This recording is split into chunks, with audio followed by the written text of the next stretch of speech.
Thank you, Arundhati Prabhu. And here he comes, before you know it, His Holiness Jayadvaita Maharaj. Thank you.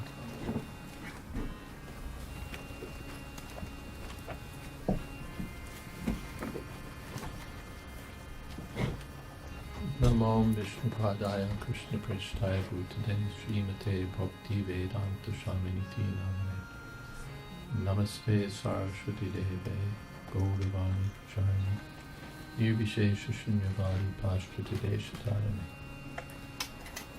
As you may know, every year we publish a book called Srila Prabhupada's Tributes, which includes which consists of offerings from Srila Prabhupada's disciples. That was the original idea of the Vyasa Puja book, but when so many disciples increased in number, then they made it more a temple, and each temple would give an offering. Now the numbers of disciples have decreased and made it practical again to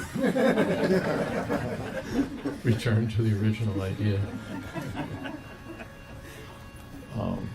While I'm talking about it, those who are Prabhupada's disciples who are here, you're all invited to contribute to the book next year, as some have, who are here, of course, have this year. It's open for everyone. I wanted to use my slot to read one of the offerings contributed this year. It's an offering from my god sister Samapriya Devidasi. I don't really know, but she was in Los Angeles when I was there, and she was one of the very biggest book distributors in Los Angeles. And of course, as Yogeshwar Prabhu said, Prabhupada appreciated all services, whatever, even the drawing of a child. But at the same time, he very much appreciated the distribution of his books. So this is a poem, as it happens, by a now very mature woman who dedicated herself to distributing Prabhupada's books.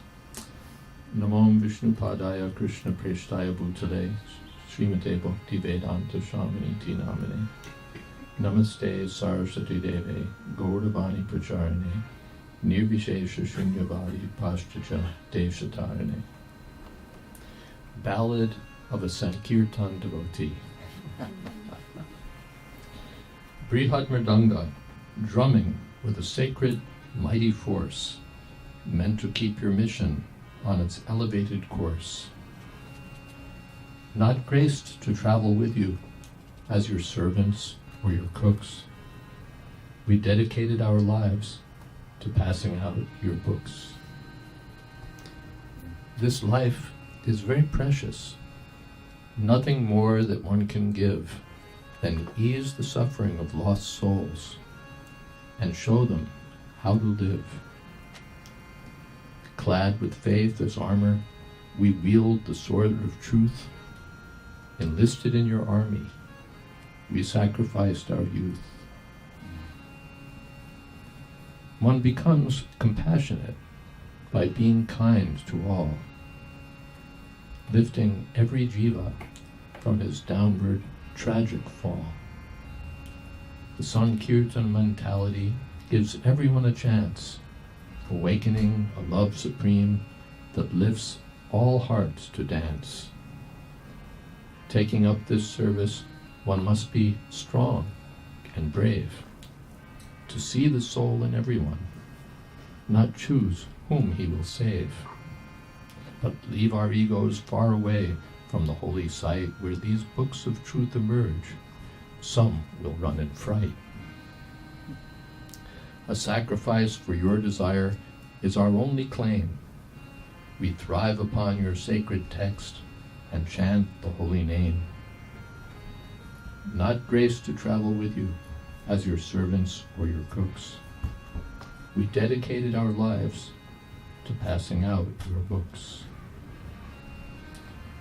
They were written for all souls, and we are all the same. These books ignite within the heart a transcendental flame.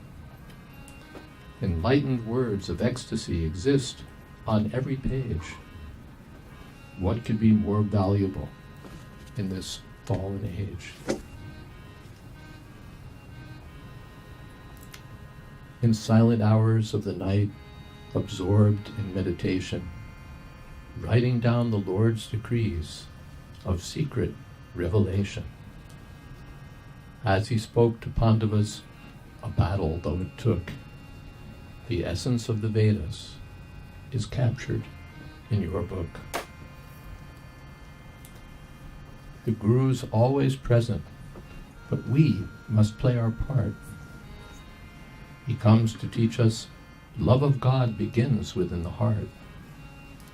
An intimate connection, awakening that place by hearing with sincerity, awards internal grace. Krishna knows the selflessness that one accepts to serve and rewards accordingly. We get what we deserve. But in proportion to one's love, the Lord is ever ready to give himself to his dear friend, whose service has been steady. And of those gentle souls engaged in serving all these years, not many of us know their names, and fewer know their tears. They did not travel with you as your servants or your cooks. Their love for you is nurtured by the wealth within your books.